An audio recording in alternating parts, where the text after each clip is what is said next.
Assalamu alaikum, everyone. Bismillahir Rahmanir Rahim. In the name of God, the most beneficent, the most merciful. I am a member of CPS International.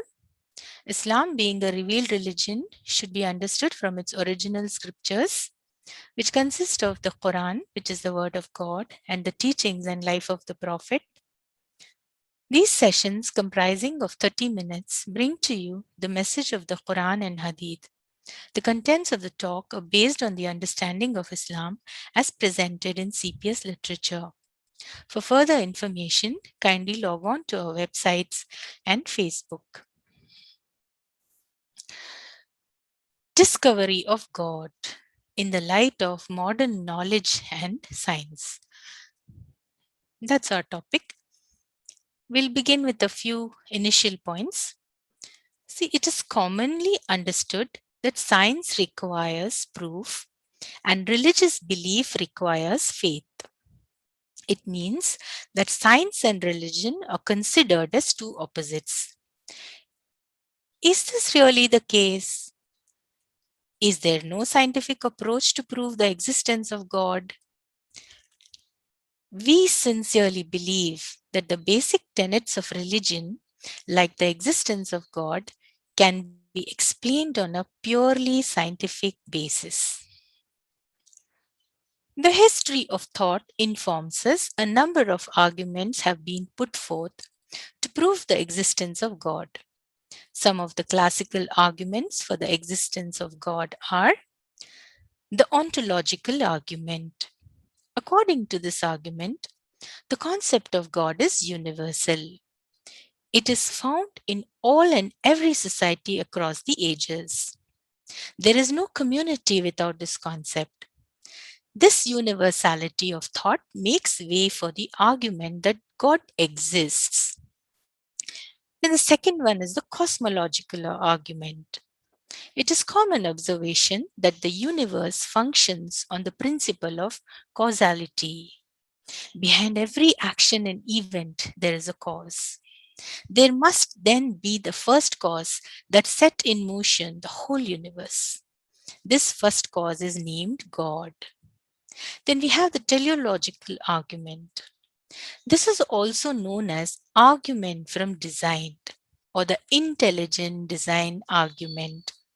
This argument states that the flawless design in the universe is proof of existence of God. A custom-made universe for the human beings is a proof of an intelligent creator.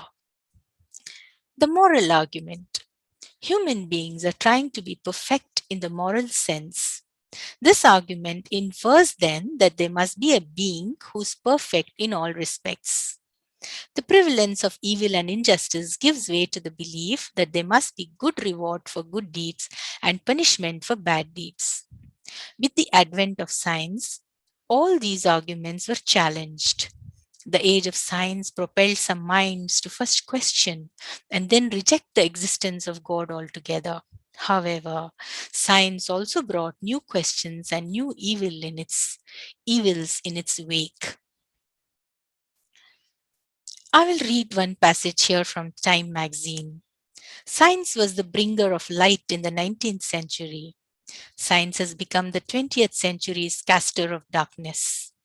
Somewhere between the mysteries of the atom and the endless wastes of interstellar space, man seems to drift in helpless ignorance of the powers and purposes that hold him. The universe that once seemed to be clockwork now throbs with awesome power, before which modern men, including scientists, turn to God. Another article in Time magazine informs us how science itself acts as an introduction to God. The incredible fine tuning of the universe presents the most powerful argument for the existence of an immanent creative entity we may well call God. Now we will study one by one three main elements that are essential in our journey to discover God. We will study human nature, science, and the universe. Let's try to sneak a peek in human nature first. Studies into human nature make it quite clear that a human being by nature is a seeker of meaning. Everyone is born with an inquiring mind. Everyone tries to find the answer to the quest of finding the truth and meaning behind their existence. And it is this quest which has resulted in the writing of so many books, both fiction and non fiction.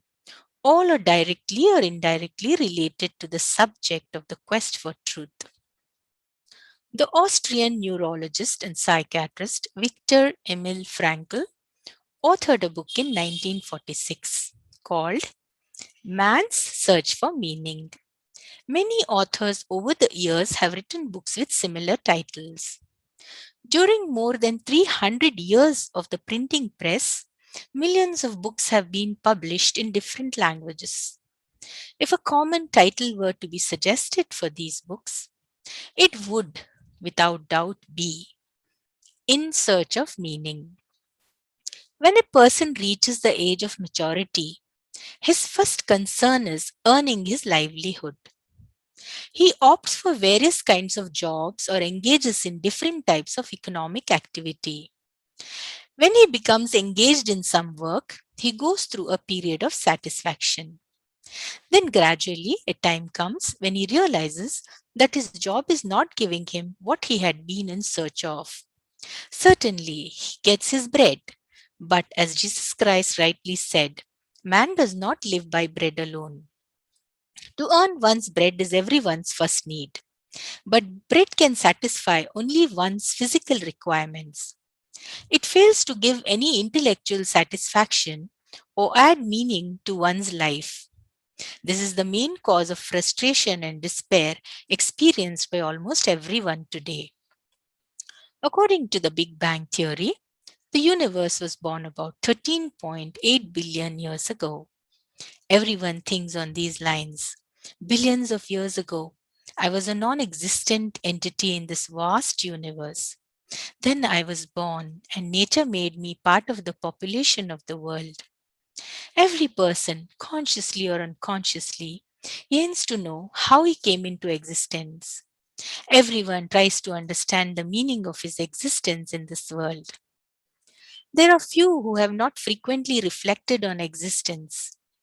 When a person is born, he immediately finds himself in a world with a life support system which he did not bring into existence. He then thinks that nature potentially had an entire technology hidden in it. Man later discovered and developed this technology to create the civilization we see around us. Thus, man questions himself, who's behind this living drama? What is the relationship between me and that super artist? Then there is the question of death, the most enigmatic question of all. Why does man die and what lies beyond? Man's search for meaning and truth, questions about death and beyond, can find fulfillment under a single phenomenon that, in religious terms, may be called God. If we accept this term, we can say that, in fact, everyone is in search of God.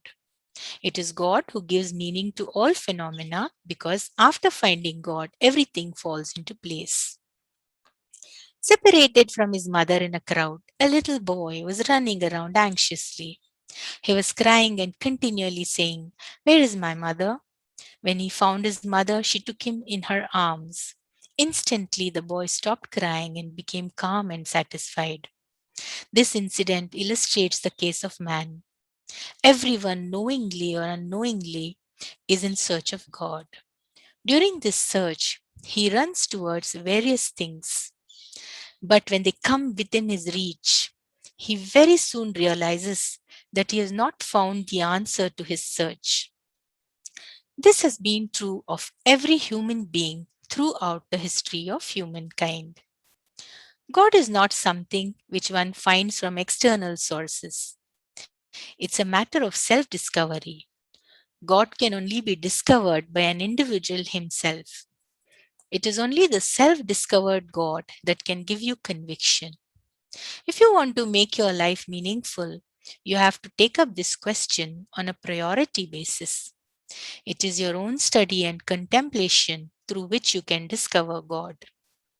The sign of truly discovering God is that when you find Him, You will feel at peace with yourself and with the universe, like the little boy in the arms of his mother. The process of search has only one condition to it, and that is sincerity. Jesus Christ has said, "The one who seeks finds." This is not a religious saying, rather, it describes a law of nature.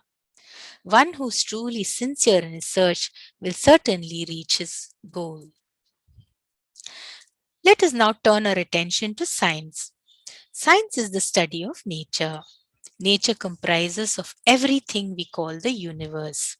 The study of science began initially with very few discoveries. However, as research in the subject increased and advanced knowledge was gained, it became clear that the universe is extremely meaningful.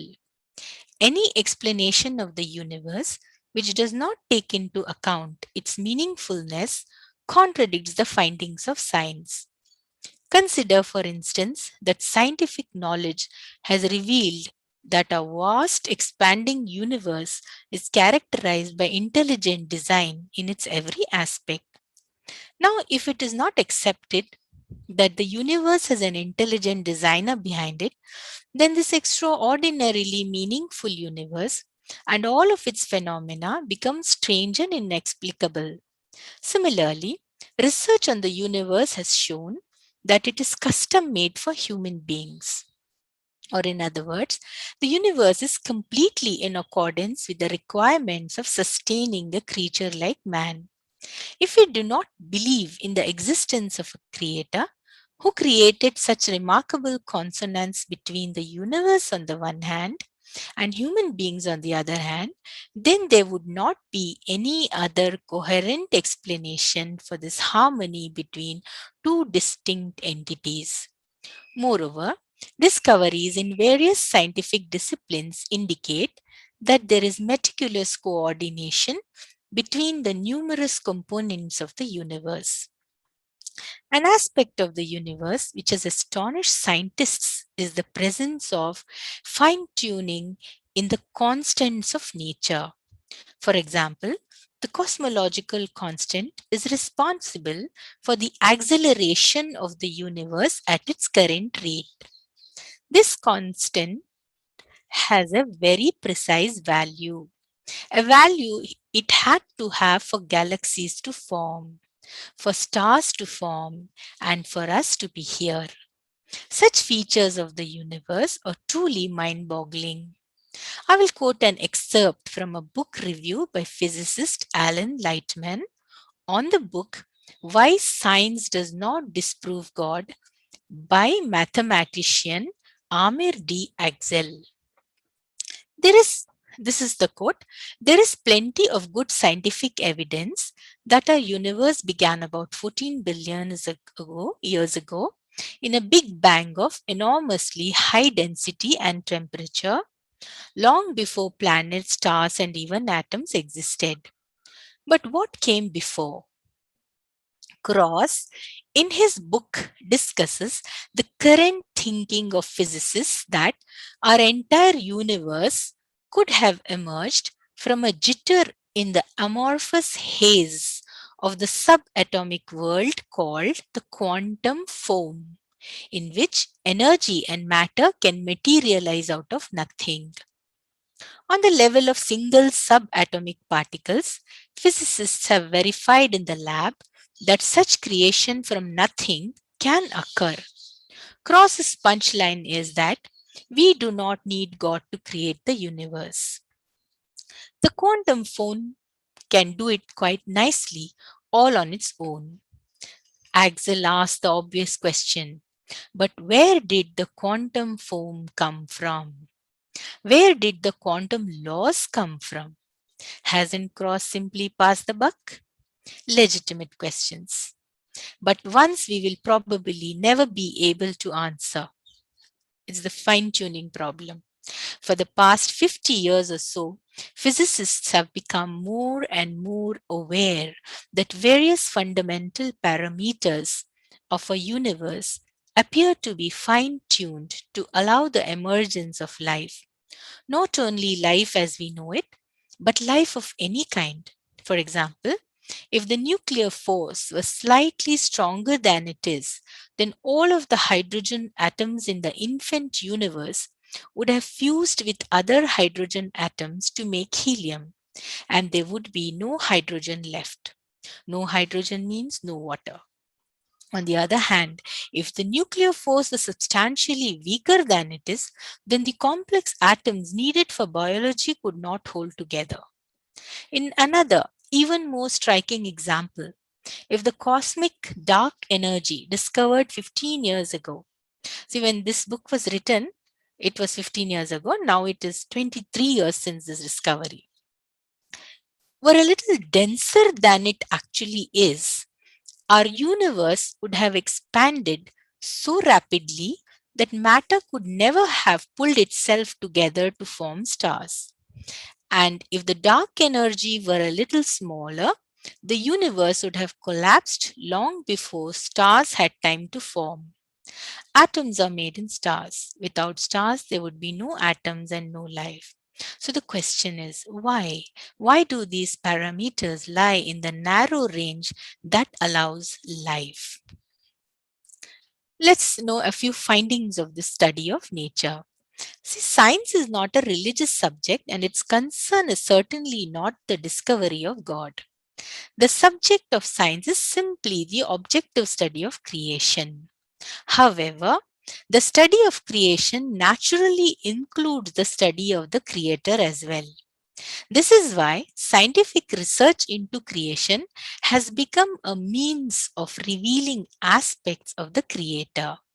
The findings of study on nature, or in other words, discoveries of the science of God, which have been called Ayatullah in the Quran, chapter 51, verse 20.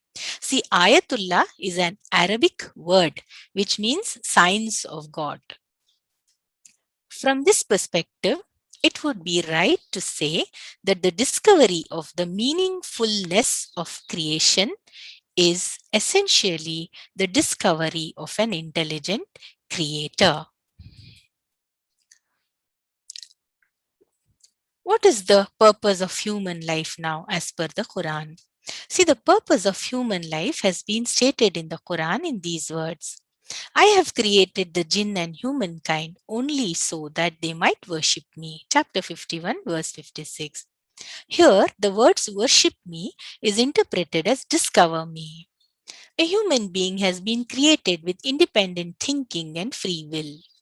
This is why a human being is defined as a creature who possesses the capacity for conceptual thought.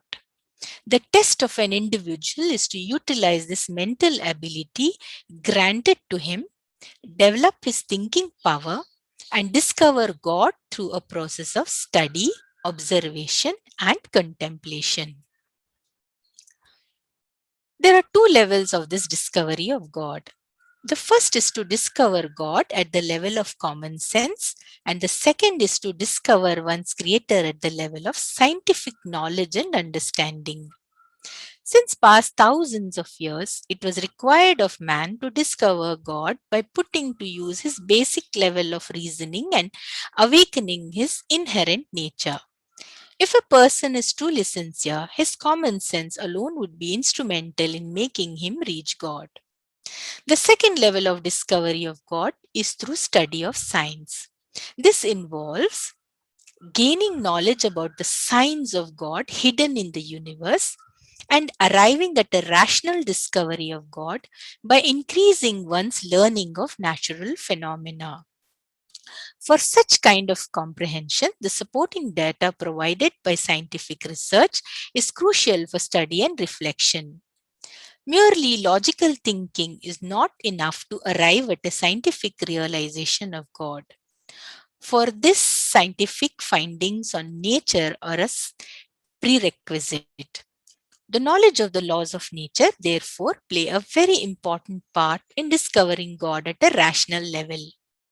This knowledge was not available to ancient man, which is why he could not reach the second level of discovery of God. Now we will see how this universe is custom made for human beings. This universe is, in the complete sense of the term, a flawless one. The Quran, chapter 67, verses 3 and 4, refer to this aspect of the universe in these words. He created seven heavens, one above the other in layers. You will not find any flaw in the creation of the gracious one. Then look once again. Can you see any flaw? Then look again and again. Your gaze will come back to you, confused and exhausted. Here the Quran speaks of the universe as flawless. At the time when these verses of the Quran were being revealed, man did not know that the universe was flawless. Man gazed at the moon and the stars, the sea and the mountains, and was filled with a sense of awe. And this led him to worship nature. The Creator's intention was that man should realize the flawlessness of the universe and in this way discover the greatness and power of the Creator. But for thousands of years, this aspect of the universe remained undiscovered. Now let's try to imagine if one can indeed live without a concept of God.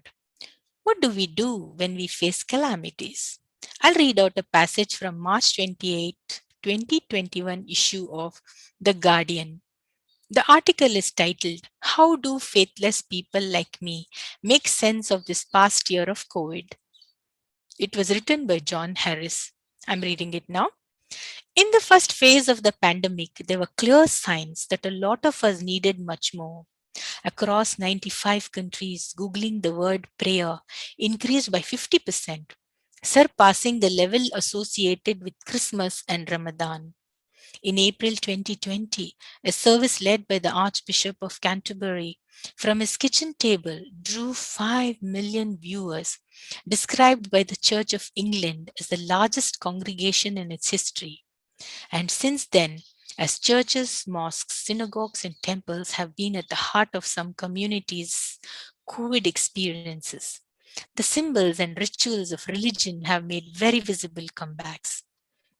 They were seen again in doorstep vigil, complete with candles and mass silence for the people lost to COVID. This human tendency is described in the Quran in these words. When man suffers some affliction, he prays to his Lord and turns to him in penitence.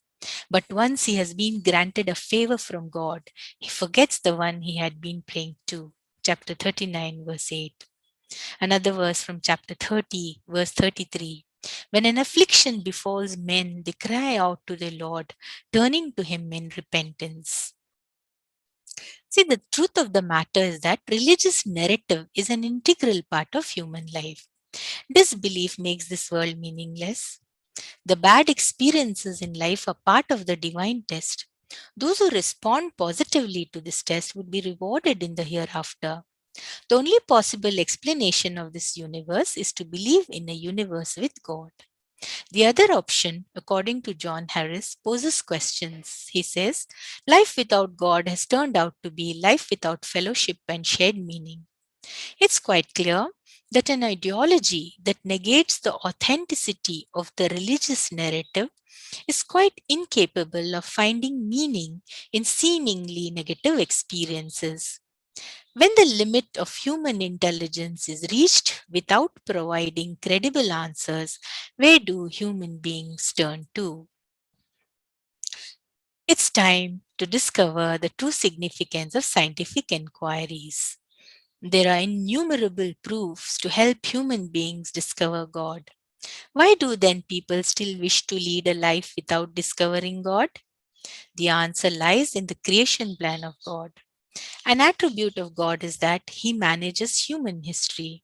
That is, while keeping human freedom intact, God makes human history arrive at a stage necessary according to the divine scheme of things. God thus develops a plan for human beings and achieves it without abrogating human freedom. This is a very complex task, one which only the Creator in all his superior powers can bring about. Our task is to understand this plan of the Creator rather than try to change it. God has repeatedly informed in the Quran that the universe has been subjected for human beings. Chapter 45, verse 13. Man is enjoined to discover these laws governing the universe and then, through his deep knowledge of creation, attain a high level of discovery of the Creator. The Italian astronomer Galileo Galilei is regarded as the father of modern science. The scientific method began largely with Galileo's efforts towards observation and study of celestial objects and the physics of motion. After him, the process of study of nature continued for up to 400 years and reached its culmination in the 20th and the 21st centuries. The tremendous discoveries made in the physical world, both at the microscopic and macroscopic levels, provided enormous amount of information to attain an exalted level of understanding of the creator of the universe. In the universe that God has created, every infinitesimally small component has the Creator's imprint stamped upon it. Knowledge of this is scattered throughout the cosmos.